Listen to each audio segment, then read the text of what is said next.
¿Qué son los conjuntos numéricos? Los conjuntos numéricos son las categorías en las que se clasifican los números, en función de sus diferentes características. Por ejemplo, si tienen o no una parte decimal o si poseen un signo negativo delante. Los conjuntos numéricos son, en otras palabras, los tipos de números que las personas tenemos a nuestra disposición para realizar operaciones, tanto cotidianas como a un nivel más sofisticado. Por ejemplo, por parte de ingenieros o científicos. Estos conjuntos son creación de la mente humana, forman parte de una abstracción, es decir, no existen materialmente hablando. A continuación explicaremos los principales ejemplos de conjuntos numéricos, los cuales son números complejos, números reales, números imaginarios, números irracionales, números racionales, números enteros y números naturales. ¿Qué son los subconjuntos? Un subconjunto es un conjunto formado por componentes de otro conjunto. Un subconjunto adecuado es un subconjunto que no es igual al conjunto al que pertenece. Recuerde que un conjunto es una colección de elementos. Un conjunto A es un subconjunto de un conjunto B, si cada elemento en A está también en B. Por ejemplo, si A es igual a 1, 3, 5 y B es igual a 1, 2, 3, 4 y 5. Entonces, A es un subconjunto de B y escribimos A subconjunto de B. La línea debajo de la U del lado significa que A también puede ser igual a B. Si queremos decir que A es un subconjunto apropiado de B, esto quiere decir es un subconjunto, pero hay por lo menos un elemento en B que no está en A. Entonces podemos eliminar la línea. Para escribir que un conjunto no es subconjunto de otro conjunto, coloque una diagonal a través de la U del lado.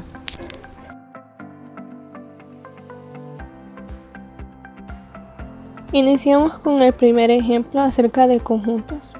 Y nuestro problema dice: en un aula de clase hay 34 alumnos, de los cuales 21 son aficionados al fútbol, 28 aficionados al baloncesto y 10 aficionados a ambos deportes.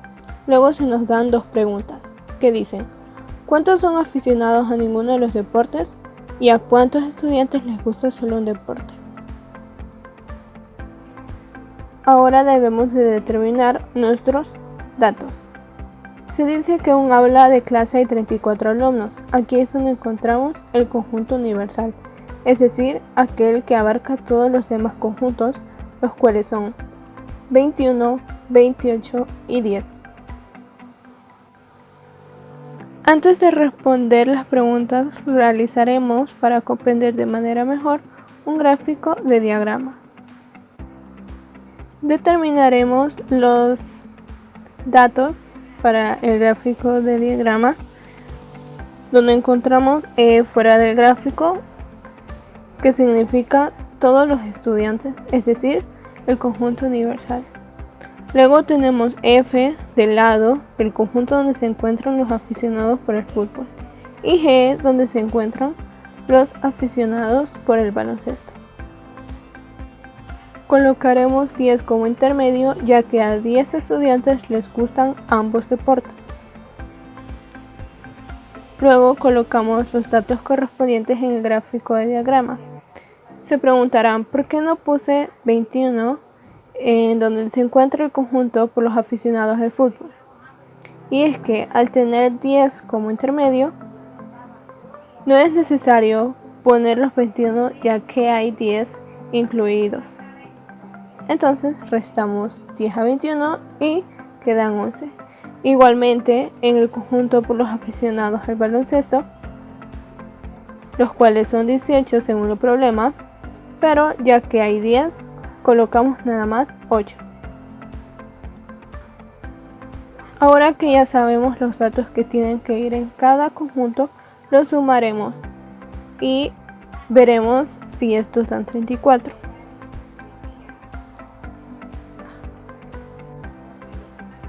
Al sumar los datos obtenidos, nos damos cuenta de que no nos da 34, así como el problema nos especifica, sino 29.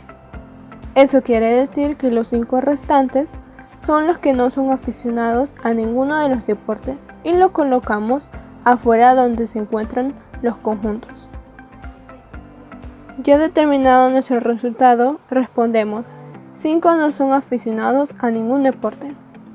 Luego nos vamos a la segunda pregunta que dice: ¿a cuántos estudiantes les gusta solo un deporte?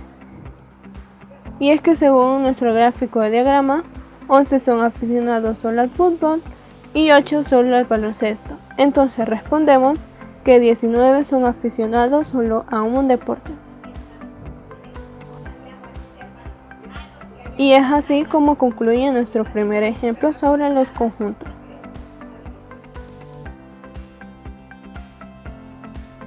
A continuación tenemos el conjunto A, cuyos elementos son el 5, el 6 y el 7. Se nos está pidiendo los subconjuntos de A. Los subconjuntos son nuevos conjuntos que se van a formar a partir de los elementos de A. Como por ejemplo, se nos pide hallar los conjuntos de A. Si agarramos el elemento 5, podríamos formar un nuevo subconjunto, así como el 6 y así como el 7. Como estos conjuntos se han formado a partir de los elementos de A, se les denominarían subconjuntos. Pero también se pueden formar subconjuntos de dos elementos, utilizando el 5 con el 6, el 5 con el 7, el 6 con el 7. Estos se llamarían subconjuntos de dos elementos de A. Pero también se puede crear un subconjunto de 3 elementos o igual al original. Para completar toda nuestra lista de subconjuntos, debemos de saber que el conjunto vacío es subconjunto de todos los conjuntos. Si el conjunto vacío es subconjunto de todos los conjuntos, se tendría que añadir y se colocaría por su símbolo. El símbolo del subconjunto vacío es este. Al colocarlo, podemos decir que ahora sí tenemos todos los subconjuntos de A originados a partir de la combinación de sus elementos. Conjunto potencia. Si agrupamos todos los subconjuntos de A, con todos ellos formaríamos un nuevo subconjunto. Representado de esta manera, el conjunto que formamos lo vamos a llamar conjunto potencial de A y se representa con una P mayúscula y entre paréntesis el nombre del conjunto.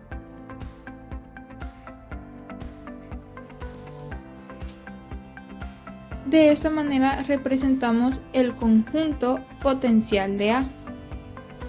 El cardinal de A es igual a 3. Este se representa con una N minúscula y entre paréntesis el nombre del conjunto. Y se lee como cardinal de A. En este caso sería 3, porque contamos todos los elementos. El cardinal del subconjunto potencial de A se representaría de la siguiente manera.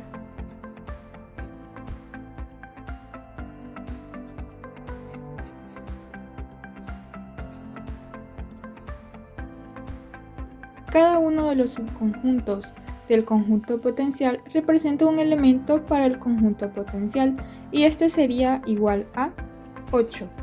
A partir de todo ello podremos deducir lo siguiente. Por lo tanto, estos valores coinciden. Otro ejemplo sería el conjunto de B. El conjunto de B nos pide hallar el número de elementos de B, su total de subconjuntos, su total de subconjuntos propios y el número de elementos del conjunto potencial. Si lo quisiéramos hacer de la manera más difícil, que sería agrupando todos los elementos, nos quedaría de la siguiente manera.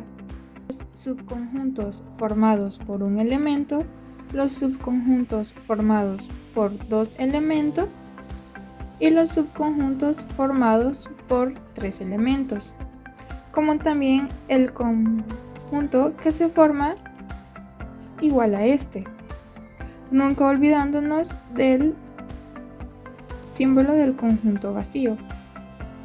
Al agruparlo tenemos el total de 16 subconjuntos, incluyendo el conjunto vacío. Lo escribimos abajo y el número de elementos del conjunto B serían el número 4. Como ya sabemos que el total de subconjuntos propios se forma eliminando el subconjunto original a este, nos quedaría un 15. Pero si queremos encontrar el número de elementos del conjunto potencia, tendríamos que agregar su representación. Y como ya sabemos, es una P mayúscula con el nombre del conjunto. Ahora que tenemos el conjunto potencia, solo contamos el total, que sería igual al número de subconjuntos de B, 16. Una forma más fácil de encontrar el número de subconjuntos es agregando siempre 2 elevado al número de elementos del conjunto inicial. En este caso sería 4. Y 2 elevado al 4 sería 16. De esta forma encontramos más fácil el número de subconjuntos, pero si queremos el número de subconjuntos del conjunto potencial sería de la misma manera, siempre agregando 2 elevado al número de elementos del conjunto inicial, siendo este el total de 16.